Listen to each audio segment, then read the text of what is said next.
everyone. I'd like to ask you to please like and subscribe to get more of my content. Today we're going to focus on a topic called prime factorization. This is basically simplifying radicals. There we go. Underline that.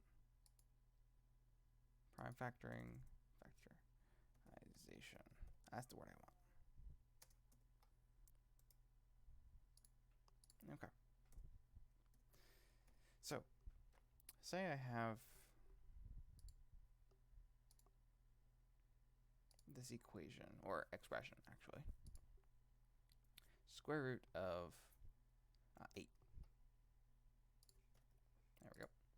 And I want to try and break this down because I want to know if it's reducible, if there's different parts to it.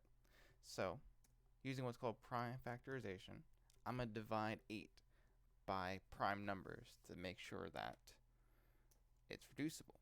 If it can't divide by any prime numbers that are smaller than itself, then it's not reducible, and we just leave it as it is.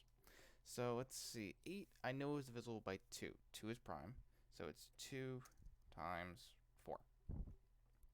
Okay, and I know 4 can also be reduced, so that's 2 and 2. Okay, I'm just going to make some spaces real quick and add some lines. Space that and space that. Okay, so let's draw some lines in so we know where everything's coming from.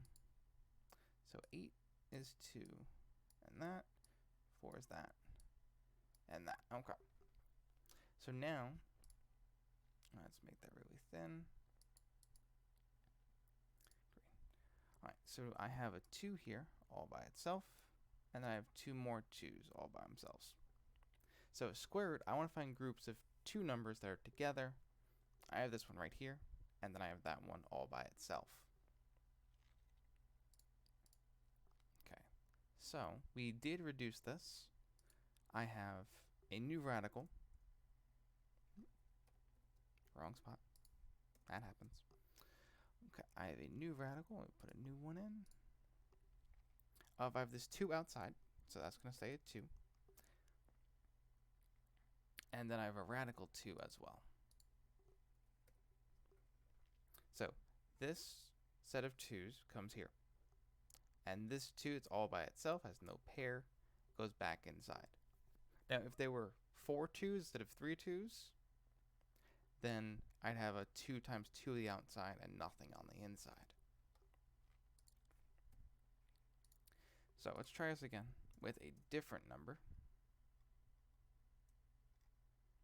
Okay, let's pick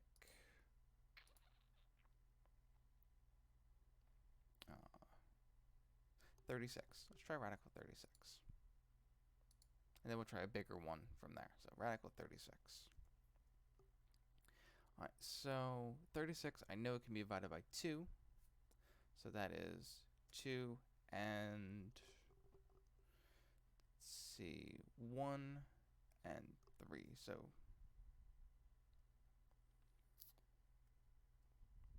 let's do 12 and 3. It's nicer that way. Okay, 3 cannot break down, but 12 can.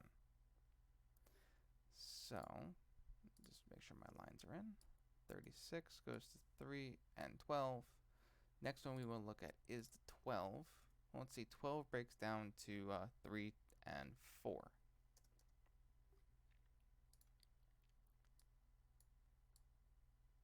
Okay. Again, 3 can't break down, but the 4 can. 4 is, I know, 2 and 2. So we just keep building these trees, basically. Okay, now I want to group numbers together in groups of 2. Well, I have 2 3's. And I have 2 2's. So my new radical, since there's no number by themselves, is just 3 times 2, which is 6. So the square root of 36 in this case would be 6. Because there's no radical, since there's no number all by itself, like the one we have here. There's only one number in that circle, and both of these circles have two numbers. Okay, so let's try one more. New page. Let's get one more in there. Let's pick a big number this time. Say,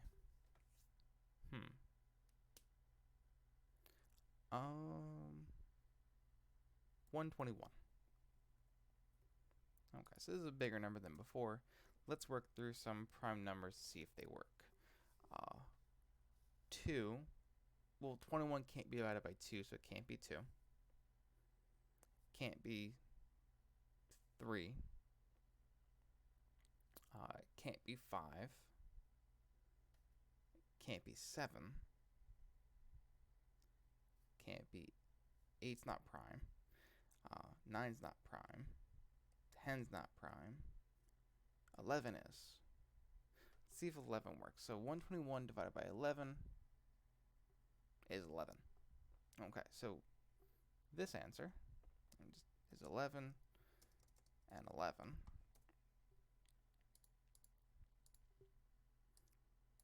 Okay, both 11s are prime. I can't break them down any further. So this is my answer. My answer in this case is just 11. So the square root of 121 in this case would be 11. All right. Well, I hope this was helpful. Please like and subscribe if you'd like to see more content. And again, please leave a comment below if you want to see something specific. Any specific topic you'd like, I can go over and make a video on. All right. Hope to see you soon.